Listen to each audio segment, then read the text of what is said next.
Okay, here is going to be a quick little video of this, which I received courtesy of RossACB, once again. It's a little Dell. It's an Inspiron 640M. So I'm going to open it up here. Have a quick little look at it. It's in really decent shape. It's not too bad. Intel Centrino Duo, which basically means this has the Intel CPU, Intel Video, and Intel Wireless. Designed for XP and Windows Vista capable. Oh no. Alright, not Windows Vista capable at all.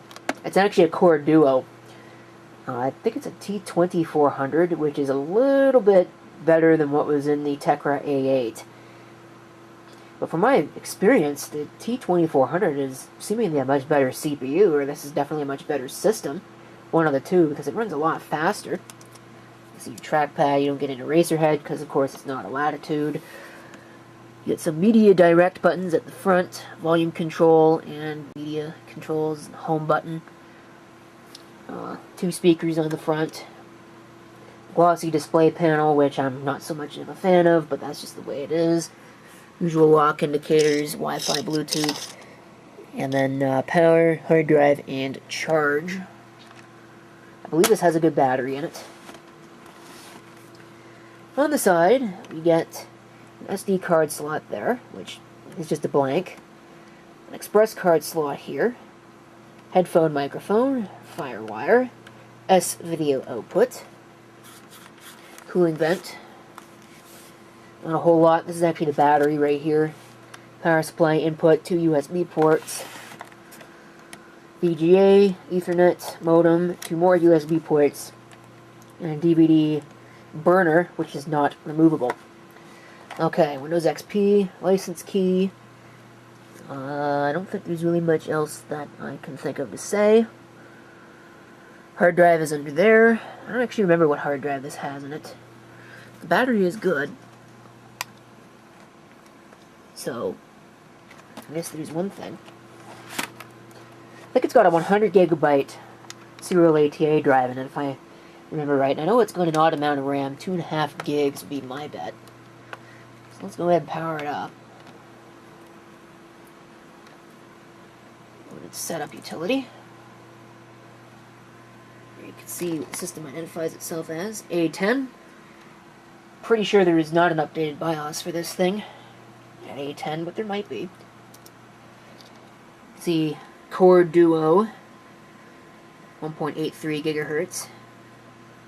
It's 2 gigahertz CPU roughly. Well, actually, I think it is a 1.83, but there you go. Yep, 2.5 gigs of RAM, dual channel DDR2. Dual channel? Interesting. 60 gigabyte hard drive. I was wrong. I thought it was 100, but there you go. DVD-RW, Intel graphics. Widescreen monitor, 1440 by 900, so not too bad. Everything seems to be okay there. There's the battery. Battery is performing normally. The dating time's not quite right because it's running Linux. It was running Windows 10 originally, but I couldn't get it to update to the latest Windows 10, so I just said forget about it. I put something called MX Linux on this, which is based on Anti-X, which in and of itself is based on Debian. And we'll have a look at this. Of course, only a precursory look. Once you've seen one Xface based desktop, you've pretty much seen them all. Okay, here we go. I told it not to show me that, but yet it showed me that anyway. So we'll bring up our menu here. Bring up Firefox. We'll just do a little bit of experimentation with this. Let's just have a look and see what YouTube performance is like. Kind of time limited, so this will probably be the only thing that I do. This video is not about this neat little Sony mini stereo system. It's about all this mess on my workbench. This is my that's not working 1400 LT laptop. There we go. Disassembled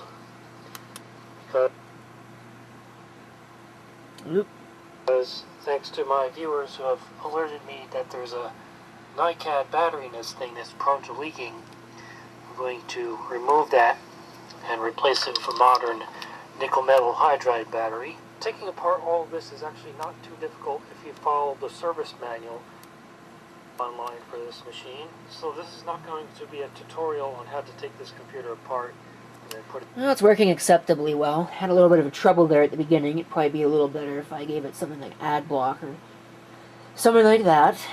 Probably put that on here because I really do not like that. I mean, I like to have the ad blocker turned off, at least on my main machine, so I can support some of the content creators that I watch, but the ads are really starting to get kind of annoying on YouTube. Alright, so then we'll close that. See, not too bad. Not too shabby at all. So, it's definitely working. Alright, so that is pretty much going to conclude my video of the Dell Inspiron 640M. There's not really a whole lot that I can talk about with this, because it's yet another laptop from the, presumably the mid-2000s. It should say on it somewhere. The latches are a little firm. Does it actually say on it somewhere when it was manufactured? Well, you got a service tag and an express service code. I could probably figure it out from there, but it doesn't look like it. I don't have the original hard drive, so I can't tell from that.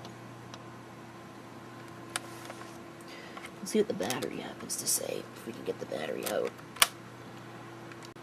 Now, the battery didn't say anything useful, so much for that. But that's pretty much going to do it for the video. I'll let you know in the video description if I do, in fact, figure it out. This is when he purchased it. It's not too terrifically long ago, at least not as of the making of this video, which is the 23rd of April, so a couple months. Not too bad, really. Thank you for watching. If you have any comments, feel free to leave them down below. And this is CP60C6 signing off, and I hope to see you next time. Till then.